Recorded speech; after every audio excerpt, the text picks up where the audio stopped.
Bonjour tout le monde, alors on se retrouve aujourd'hui pour une nouvelle vidéo et aujourd'hui eh bien on va parler de l'option qu'on retrouve donc sur les véhicules, c'est l'option Mirror Screen. Allez, on voit ça. Avant de commencer, on pense à s'abonner, on active la cloche, on like, on partage et on se retrouve sur la page Facebook. Ça y est, on se retrouve donc à l'intérieur de la voiture et on va venir aborder le sujet de la fameuse option que l'on a sur notre véhicule, à savoir l'option Mirror Screen. Qu'est-ce que c'est donc que le Mirror Screen? Eh bien déjà on va venir le traduire tout simplement, eh bien ça veut dire miroir écran. Donc tout simplement ça consiste à venir afficher donc l'écran de son smartphone sur l'écran de la tablette de la voiture. L'option Mirror Screen eh bien, est apparue dans les années 2014, donc créée avec le groupe PSA, donc Peugeot et Citroën.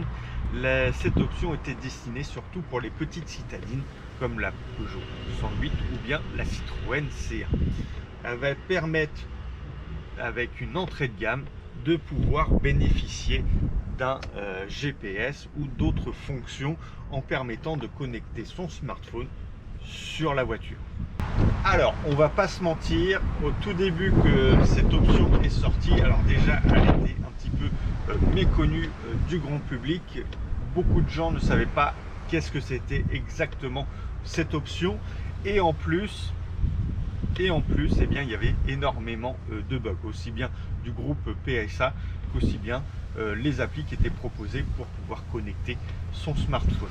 Alors depuis évidemment ils ont réussi à corriger tous ces défauts et donc on peut maintenant très facilement connecter donc son smartphone, mettre les applis qui sont sur son téléphone sur la tablette de sa voiture. Pour commencer, eh bien, il va falloir qu'on se munisse donc de notre téléphone, du cordon USB et évidemment d'être au niveau de la voiture avec le contact. Deuxième chose qui est très importante à s'assurer, c'est de savoir si votre portable eh bien, va être compatible avec les applis qui sont proposées pour venir faire la liaison entre la voiture et le smartphone. Allez, on se rapproche et on voit ça. Voilà, donc on se retrouve dans la voiture, on a mis le contact, on a allumé et on a accès maintenant à la tablette. Donc on va venir se diriger vers le menu de la tablette et plus précisément au niveau des applications de la voiture. Voilà, on a 4 applis qui ressortent. Donc les autres sont pas en surbrillance tout simplement parce qu'ils sont pas sélectionnés.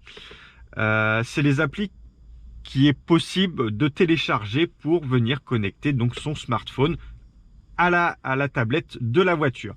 Donc pour tout ce qui est iPhone, eh bien c'est extrêmement simple, il faut télécharger l'appli Apple CarPlay. Donc voilà, donc celle-là on la télécharge sur son smartphone et ensuite on passe à l'étape suivante. Pour tous les autres portables qui sont avec un système Android, eh bien on va avoir deux options. Donc soit le Mirror Link, voilà, ou soit le Android Auto. Voilà, donc on va venir se diriger donc sur son smartphone, on va venir télécharger donc l'appli et donc moi je vais utiliser Android Auto, on le trouve là. OK. Et ça va être celui-là. Hop, on va venir l'installer. Voilà, donc là on est sur l'appli Android Auto. Évidemment, moi je suis déjà connecté, etc. Donc là on va rentrer dans les paramètres, tout simplement connecté à la voiture, toutes les applis qu'on veut qui soient connectées à la voiture. Donc là on vérifie bien que tout soit activé suivant ce qu'on veut, évidemment. Voilà, que ce soit aussi bien les messages que les différentes applis. Hop. Voilà, donc maintenant on va venir connecter donc l'USB à la voiture. Voilà, donc j'ai connecté donc mon câble, mon cordon donc à mon téléphone. Je vais venir donc connecter maintenant mon cordon à la voiture, tout simplement. Voilà, donc il détecte qu'il a été branché et qu'il y a deux applis, et notamment c'est celle-ci que l'on vient de télécharger, Android Auto. Je clique dessus et là il va se connecter.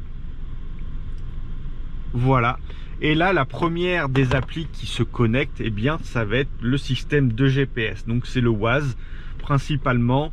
J'ai également donc mon système de musique, j'ai mon Spotify, voilà, et puis on peut retrouver pas mal de comment dire, d'options, d'applications qui sont sur mon smartphone, qui sont proposées. On peut en rajouter, on peut en défaire suivant ce qu'on coche au niveau de l'application Android Auto. Et voilà, ça y est, donc on est venu installer le mirror screen donc sur notre voiture. J'ai donc mon portable qui est connecté à la tablette, donc je retrouve évidemment donc mon GPS, donc mon Waze.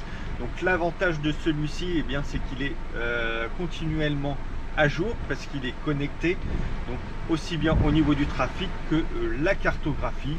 Évidemment, j'ai d'autres options comme le système de musique qui est sélectionné. J'ai également accès, alors ça c'est moins bien, à tout ce qui est message, tout ce qui est mail, tout ce qui est WhatsApp, tout ce qui est Messenger, etc. Je les ai en direct ici sur la tablette. Donc voilà, maintenant ça marche plutôt bien. C'était pas le cas il y a encore quelques années. Mais en tout cas c'est très pratique, et maintenant il a été étendu sur un grand nombre de voitures dans plusieurs gammes, et on a même chez DS aussi qui sont passés le cap. Voilà, j'espère que ça va vous aider, et en attendant moi je vous dis à très vite.